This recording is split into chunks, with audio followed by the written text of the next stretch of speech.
In case आपको fee payment का receipt receive नहीं होता है तो ध्यान दे, आपको मिस्टेक नहीं करना है। तो उस केस में आपका फी पेमेंट कैंसिल माना जाएगा और आपका एप्लीकेशन फॉर्म रिजेक्ट हो जाएगा। तो सर फिर हमें क्या करना होगा?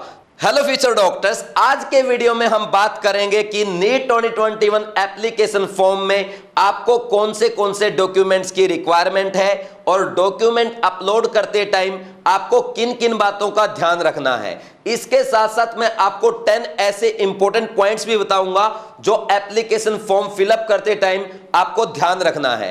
अब आपके माइंड में यह डाउट आ सकता है कि सर सब वीडियो अपलोड कर चुके हैं, आपने वीडियो अपलोड करने में इतना टाइम क्यों लिया? देखो, आप सब अच्छी तरह जानते हैं मैं कोई भी काम तब तक नहीं करता जब तक मैं उसको पूरा करने के लिए रेडी नहीं हूं, क्योंकि देखो पहले मुझे पूरी इंफॉर्मेशन इकट्ठा करना है, फिर उस इंफॉर्मेशन को सही से डिलीवर करना बहुत जरूरी है, इसलिए मैंने इतना टाइम लिया है। वैसे भी आपने देखा होगा बहुत सारे लोगों ने नीट 2021 एप्लीकेशन फॉर्म से पहले ही या जस्ट फॉर्म आने के बाद आपके लिए डॉक्यूमेंट क्या क्या रिक्वायरमेंट है इस पे वीडियो अपलोड कर दिया ओनली व्यूज पाने के लिए। लेकिन वो सारी वीडियोस में जो इंफॉर्मेशन आपको दी गई है उनमें से most of the information wrong है।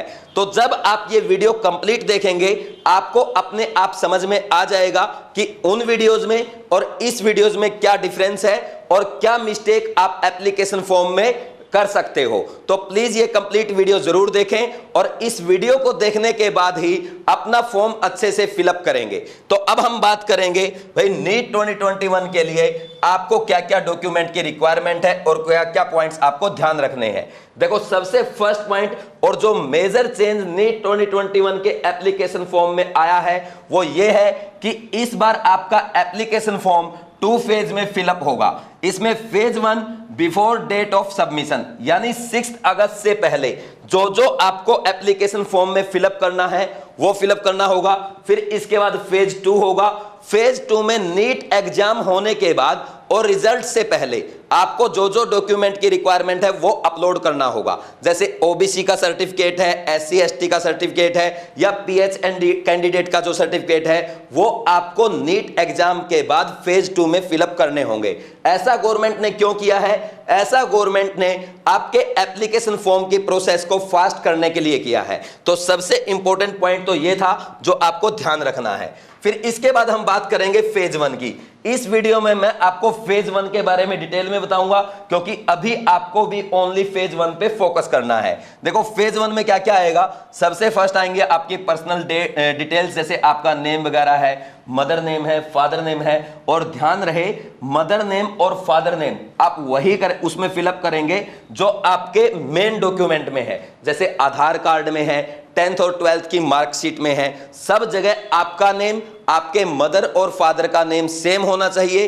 अगर कहीं पे कोई चेंजेस है तो अभी से आप वो वहां पे अभी कोर्ट में अप्लाई करके या आपका जो भी बोर्ड है वहां पे जा करके आप उसको करेक्ट करा सकते हैं। फिर नेक्स्ट सेकंड पॉइंट है एजुकेशनल डिटेल। अभी फेज 1 में आपको ओनली क्लास 12 की डिटेल फिलअप करनी है और अगर अभी तक आपका क्लास 12 का रिजल्ट नहीं आया है उसमें जो भी आपसे बाकी डिटेल्स मांगी गई होंगी वो आप फिलअप करेंगे। फिर नेक्स्ट जो है डॉक्यूमेंट अपलोड। डॉक्यूमेंट में क्या क्या आएगा? फोटो अपलोड करना है, सिग्नेचर अपलोड करना है, थंब इंप्रेशन है और फोर्थ स्टेप होगा आपका फी पेमेंट। इसके बाद नेक्स्ट हम बात करेंगे यहां पे फेज 2 में देखो क्या क्या आएगा। वही गर्ल्स कैंडिडेट अगर कोई है तो उसको यह बताना कि वो ओनली चाइल्ड है या एक से ज्यादा चाइल्ड है। नेक्स्ट है एजुकेशनल डिटेल्स, जैसे क्लास 10 और 11 की डिटेल उसमें आपको फिलअप करनी होगी। प्लेस ऑफ बर्थ क्या है, इसके अलावा पेरेंट इनकम डिटेल उसमें आएंगी और आपके जो डॉक्यूमेंट्स है जैसे मैंने आपको बताया कैटेगरी का है या पीएच कैंडिडेट का है या क्लास 10 के जो आपको डॉक्यूमेंट है और सिटीजनशिप से रिलेटेड ये आपके फेज 2 में आएंगे। नेक्स्ट है, अब हम फेज 1 के पॉइंट बाय पॉइंट डिस्कस करते चलेंगे। इसमें फर्स्ट है ओनली 1 एप्लीकेशन फॉर्म। इसका मतलब क्या है कि आपको ओनली एक ही एप्लीकेशन फॉर्म अप्लाई करना है। ऐसा नहीं है कि आप एक से ज्यादा फॉर्म अप्लाई करेंगे, इस केस में आपका कैंडिडेचर कैंसिल किया जा सकता है, इसलिए आपको इस बात का सबसे खास ध्यान रखना है। नेक्स्ट है second point, mail ID and mobile number. भाई आपको एक ऐसी वैलिड मेल आईडी या वैलिड मोबाइल नंबर वहां पे फिलअप करना है जिस पे आपका ओटीपी आएगा, या जो भी आपसे एनटीए को कोई बातचीत करना होगा आपके बीच में और एनटीए के बीच में जो कन्वर्सेशन होगा वो उस मोबाइल नंबर के थ्रू या आपकी मेल आईडी के थ्रू होगा। इसमें आप अपने पेरेंट्स की आईडी दे सकते हैं या अपना खुद का मेल आईडी या खुद का नंबर दे सकते हैं। यहां पे ध्यान रहे, ऐसा नहीं है कि आप नेहा से जिस नंबर पे बात करते हैं सिम चेंज कर करके आपने वो नंबर दे दिया। वो नंबर अगर आपने दिया और आपका कोई मिस्टेक एप्लीकेशन फॉर्म में हुआ और आप नेहा से बात नहीं कर रहे थे, आपका नंबर बंद था और नंबर बंद था, आंटी ने आपसे कांटेक्ट करने की कोशिश की और आपका फॉर्म रिजेक्ट हो गया। तो ध्यान रहे, आपको वही मोबाइल नंबर और वही मेल आईडी देना है जो वैलिड है, जिस पे आप 24 आवर्स आपसे कांटेक्ट किया जा सकता है। इसमें नंबर या मेल आईडी आपका हो सकता है या आपके पेरेंट्स का हो सकता है। साइबर कैफे वाले भैया का नहीं होना चाहिए। जिस नंबर पे आप नेहा से बात करते हैं वो नहीं होना चाहिए। नेक्स्ट अगर बात करें 4 स्टेप प्रोसेस, इसमें देखो क्या क्या है। सबसे पहले आपको रजिस्टर करना है। सेकंड स्टेप में आपकी कंप्लीट एप्लीकेशन फॉर्म होगा जिसमें एजुकेशनल डिटेल और सेंटर चॉइस आएगा। थर्ड में आप डॉक्यूमेंट अपलोड करेंगे और फोर्थ आपका फी पेमेंट है। फिर इसके बाद नेक्स्ट अगर हम बात करें, फोर्थ सेंटर चॉइसेस आपकी रहेंगी, वो आप अपने अकॉर्डिंग कर सकते हैं। जैसे कुछ स्टूडेंट्स क्या करते हैं, कोटा में पढ़ रहे हैं अभी, अब उनको घर जाना है या कोटा में ही एग्जाम देना है, पहले उनको ये फाइनल करना होगा। अगर आप कोटा में ही पढ़ना चाहते हैं 2 महीने और, तो आप कोटा का सेंटर रखें। अगर आपका मन है घर जाने का तो आप अपने घर के पास का सेंटर रखेंगे। तो इस बात का आपको सबसे खास इस बात का आपको सबसे खास ध्यान रखना है। फिर इसके बाद ये हो गया आपका फर्स्ट सेंटर। फिर सेकंड सेंटर आपकी चॉइस के अकॉर्डिंग, जो आपके पास का है या आपके रिलेटिव के घर के पास हो सकता है, जो भी आपको सही लगे।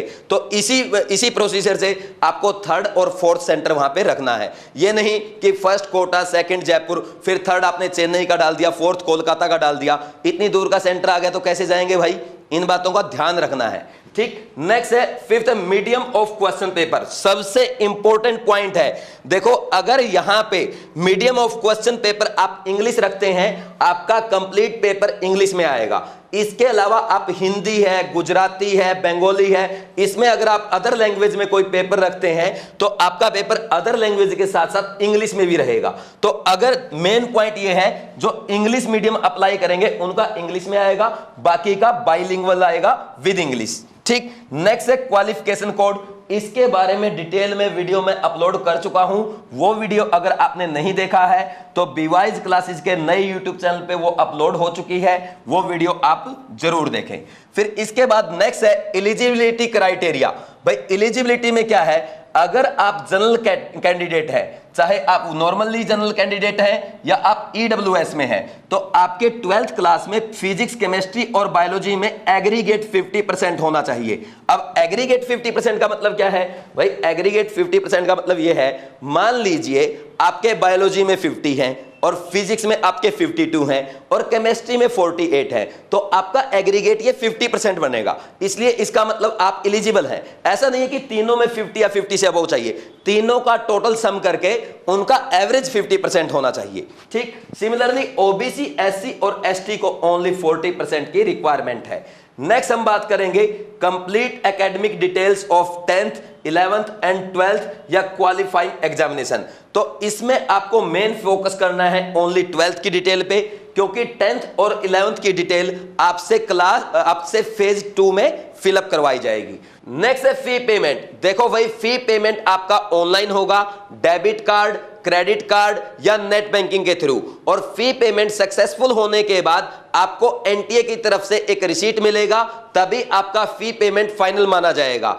इन केस आपको फी पेमेंट का रिसीट रिसीव नहीं होता है तो ध्यान दें, आपको मिस्टेक नहीं करना है, तो उस केस में आपका फी पेमेंट कैंसिल माना जाएगा और आपका एप्लीकेशन फॉर्म रिजेक्ट हो जाएगा। तो सर फिर हमें क्या करना होगा? देखो भाई, अगर आपको फी पेमेंट का रिसीट एनटीए की तरफ से नहीं मिलता है तो आप दोबारा से पेमेंट करेंगे। अब कुछ स्टूडेंट्स बोलते हैं सर अगर हमारा पेमेंट कट गया बैंक से तो वो पेमेंट आपका रिफंड हो जाएगा, लेकिन आप जब तक पेमेंट करते रहेंगे जब तक आपको एनटीए की तरफ से फाइनल रिसीट नहीं मिल जाता। था। तो मैंने आपको बोला था कुछ मिस्टेक्स ऐसी हैं जो आप कर सकते हैं, उनका आपको ध्यान रखना है। तो ये फी पेमेंट वाली सबसे इंपॉर्टेंट है। फी पेमेंट पे आप सबसे ज्यादा फोकस करेंगे। जब तक एनटीए की तरफ से आपको रिसीट ना मिले तब तक आप फी पेमेंट को फाइनल कंसीडर नहीं करेंगे। अच्छा, इसके साथ साथ आपके लिए आगे बढ़ने से पहले एक और इंपॉर्टेंट इंफॉर्मेशन यह है कि एनटीए ने नीट एग्जाम पैटर्न में जो चेंजेस किए हैं, अब इससे नीट कट ऑफ पे क्या फर्क पड़ सकता है, आपकी फर्दर स्ट्रेटजी क्या होनी चाहिए, आपको मॉक टेस्ट अटेम्प्ट कैसे करने हैं, इस पे नेक्स्ट वीडियो में आपके लिए कल अपलोड करूंगा। उसके लिए आप विवाइज क्लासेस यूट्यूब चैनल को सब्सक्राइब करके रखें और ये इंफॉर्मेशन अपने फ्रेंड्स के साथ भी शेयर करें। अब नेक्स्ट हम आगे बढ़ते हैं। नेक्स्ट है डॉक्यूमेंट्स की अगर बात करें, भाई आपको डॉक्यूमेंट्स क्या क्या चाहिए हैं। इसमें फर्स्ट है पासपोर्ट साइज फोटो, सेकंड है left hand thumb impression, third है सिग्नेचर और फोर्थ है पोस्ट कार्ड साइज फोटो और फिफ्थ है an online self declaration for Jammu and Kashmir students. ठीक, ये मैं आपको लास्ट में बताऊंगा जम्मू एंड कश्मीर के स्टूडेंट्स को किस चीज की रिक्वायरमेंट है, इसके बारे में बाद में बात करेंगे। पहले ये 4 पॉइंट हम डिस्कस करेंगे। तो देखो भाई, फर्स्ट क्या है, passport size photo. Passport size photo, ध्यान रखना आपको क्या क्या होना चाहिए। आपके फोटो में नेम और डेट होनी चाहिए। और नेम और डेट ध्यान रखना, जो आप फोटो है आपका, यह नहीं कि आप 2010 का फोटो लेके आ गए या 2016 का फोटो लेके आ गए। आपका जो फोटो है ना, वो 1 जनवरी 2021 के बाद का होना चाहिए, उससे पहले का फोटो नहीं चलेगा। और उस पे नेम और डेट भी होना चाहिए। फोटो आएगा, उसके नीचे आपका नेम और डेट आ जाएगा। ठीक, फिर नेक्स्ट इसमें है 80% फेस और क्लियर ईयर्स। देखो 80% फेस का मतलब क्या है, कुछ बच्चे सोचते कि क्या इतना सा फेस देना है क्या, नीचे वाले होठ से ऊपर ऊपर का, इतना फेस नहीं। फेस आपका कंप्लीट आएगा। जो आपकी फोटो है ना, फोटो में 80% आपका फेस होगा, बाकी आपका नीचे का पार्ट आएगा और उस पे आपका नेम और डेट आएगा। फिर इसके बाद ये लिखा क्लियर ईयर, मतलब आपके कान उस फोटो में साफ दिखाई देने चाहिए। समझ आ रही बात। नेक्स्ट देखो, इसके बाद है स्पेक्स अलाउड। स्पेक्स अलाउड का मतलब ये है, अगर आप मेरी तरह रेगुलर स्पेक्स यूज करते हैं तो आप अपनी फोटो में स्पेक्स रख सकते हैं, और अगर विदाउट स्पेक्स भी आप फोटो खिंचवाते हैं तब भी कोई फर्क नहीं पड़ेगा। फिर इसके बाद नेक्स्ट है व्हाइट बैकग्राउंड। ये आपको खास ध्यान देना है, अगर आपने यहां पे व्हाइट बैकग्राउंड यूज नहीं किया तो आपका एप्लीकेशन फॉर्म रिजेक्ट हो सकता है।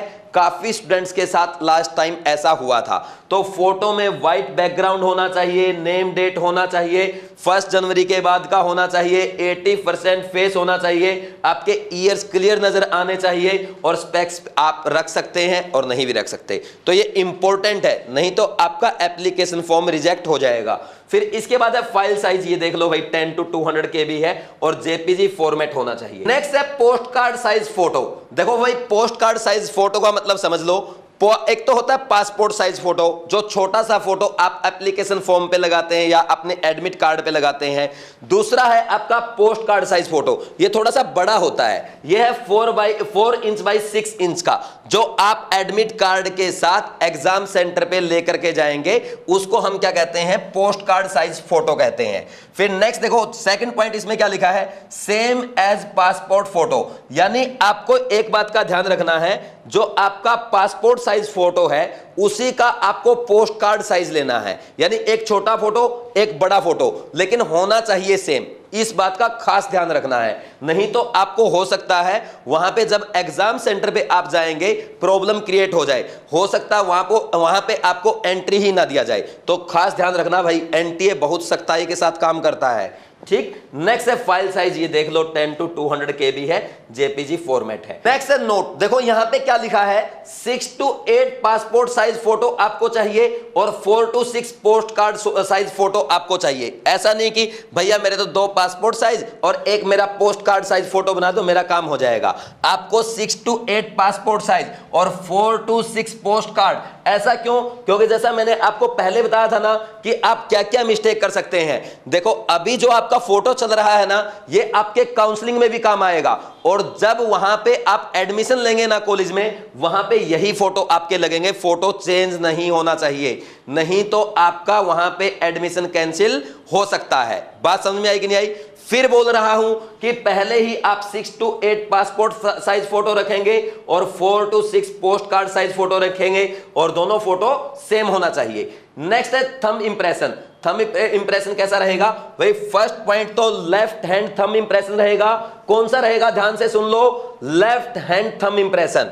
फिर इसके बाद सेकंड पॉइंट क्या है? वही जो आपको थंब इंप्रेशन देना है वो व्हाइट पेपर पे देना है और जो इंक यूज करेंगे वो आपकी ब्लू इंक होनी चाहिए। जो आपने देखा होगा बूढ़े अपने तनख्वाह लेके आते हैं तो क्या करते हैं, वहां पे ऐसे अंगूठा टेकते ना ऐसे, तो वो वाली इंक यूज करनी है, वहां पे ब्लू इंक यूज की जाती है। गांव के सरपंच जो यूज करते हैं वो वाली। ठीक, नेक्स्ट देखो फाइल साइज क्या है इसका? 10 to 200 KB है, जेपीजी फॉर्मेट है। मतलब आपको क्या करना है, एक व्हाइट पेपर लेंगे, उस पे ब्लू इंक से अपना लेफ्ट हैंड थंब इंप्रेशन देंगे, फिर उसका इमेज लेंगे और इमेज को क्या कर लेंगे, क्रॉप कर लेंगे। साइज कितना होना चाहिए? 10 to 200 KB in JPG format. फिर नेक्स्ट है, अगर लेफ्ट हैंड में आपको कोई प्रॉब्लम है, कोई इंजरी है या किसी का लेफ्ट हैंड कट गया है या कोई और प्रॉब्लम है, उस केस में आप राइट हैंड यूज कर सकते हैं। समझ आ रही बात? नेक्स्ट देखो भाई, इसके बाद नेक्स्ट क्या आएगा? सिग्नेचर। सिग्नेचर ऐसा नहीं कि आराम आराम से कर रहे हैं, ऐसे ऐसे कर रहे हैं। सिग्नेचर आपका फास्ट होना चाहिए, ऐसे ऐसे, है ना? डॉक्टर कैसे करते हैं वैसे होना चाहिए, और ऐसा भी नहीं कि पेज ही फाड़ दिया। करना आराम से है, रनिंग हैंड में करना है। ठीक, और ध्यान दें आपको कैपिटल लेटर में सिग्नेचर नहीं करना है। फिर इसके बाद नेक्स्ट क्या है? सिग्नेचर आप व्हाइट पेपर पे करेंगे और खास बात यह है यहां पे आप ब्लैक इंक यूज करेंगे। ध्यान देना है, यहां पे आपको ब्लैक इंक यूज करनी है। थंब इंप्रेशन में आपने ब्लू इंक यूज की थी और इसमें आपका फाइल साइज जो है इसमें थोड़ा छोटा है, 4 to 30 KB है, जेपीजी फॉर्मेट है। नेक्स्ट इसके बाद देखो सेल्फ डिक्लेरेशन फॉर्म, ये जम्मू एंड कश्मीर के स्टूडेंट्स के लिए है। अपेंडिक्स 3 में आपको एक सेल्फ डिक्लेरेशन फॉर्म दिया गया है। आप वहां पे वो फॉर्म डाउनलोड करके उसका प्रिंट लेके उस पे साइन करके वो आप फॉर्म वहां पे सबमिट करेंगे। फिर इसके बाद नेक्स्ट क्या है? नेक्स्ट देखो भाई क्या है? नेक्स्ट है, ये वीडियो अगर आपको पसंद आया, आपको अच्छा लगा तो आप अपने फ्रेंड्स के साथ शेयर करेंगे, क्योंकि आपको दिख रहा है कि इस वीडियो में मैंने आपके लिए कितनी मेहनत की है।